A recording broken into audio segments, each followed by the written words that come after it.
So the other day I needed a technical diagram and thought, well, AI should be able to do this, right? Well, not really. Which is a shame because creating good technical diagrams is super important for software engineers. Especially now we are writing less code ourselves and spending more time understanding or explaining systems. And a picture is worth 1,000 words. Whether you're trying to understand an existing architecture or communicate your idea clearly, technical diagrams makes a huge difference. So, can we do better than that disappointing AI image? Sure we can. So here's the thing. AI is actually bad at generating diagrams, especially when we give it vague prompts. Okay, I'm guilty and lazy. So these models aren't designers, but what they are good at is generating code and understanding relationships between components. And that's where the magic happens. So instead of going straight from prompt to image, we did an intermediate step, which is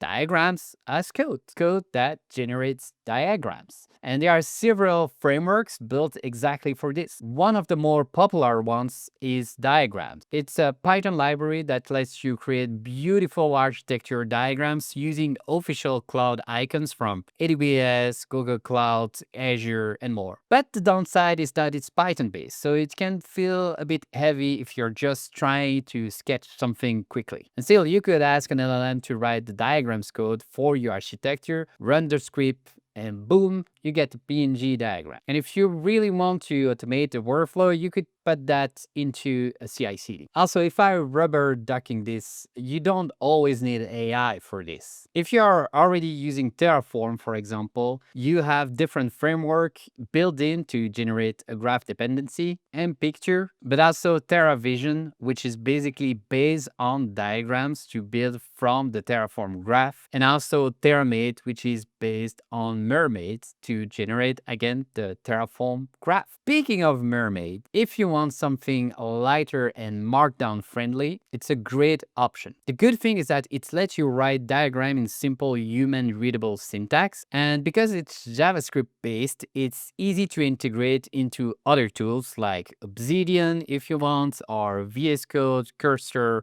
extensions. And yep, GitHub Markdown supports Mermaids natively. So let's try actually this prompt inside Cursor. I have an extension to preview the Mermaid chart, and with that you get a solid first draft. Of course, if you want to edit it, you still need to mostly edit the code. You could do through a live editor like mermaid.live, or there is also an extension in VS Code. But let's be honest, the editing experience manual after the first prompt is not that great. And this is because Mermaid was really built from code to diagram with no live editor, but we do have open source tools with better live editing experience. That's where Excalidraw comes in. It's built with the opposite philosophy. You draw first and then you structure later. You can export basically your Excalidraw schema into a JSON. I use it a lot inside Obsidian, and there is a solid VS Code / cursor extension. So the cool part, as I said, is that every diagram is just a JSON file, which make it super AI friendly. So you can use a prompt like this, and once you have your .excalidraw file, which is a JSON file, you just open it and you can start editing like you would start any new Excalidraw schema. And that's the real sweet spot for me. AI gives you a solid first draft and you step in to fine tune it, pun intended. So yeah, sometimes drawing is faster than trying to engineer the perfect prompt. Let me know in the comments if you have other workflow or other framework you use to create technical diagram using AI. I'll be curious to know. And until the next experiments, keep coding and keep sketching those diagrams.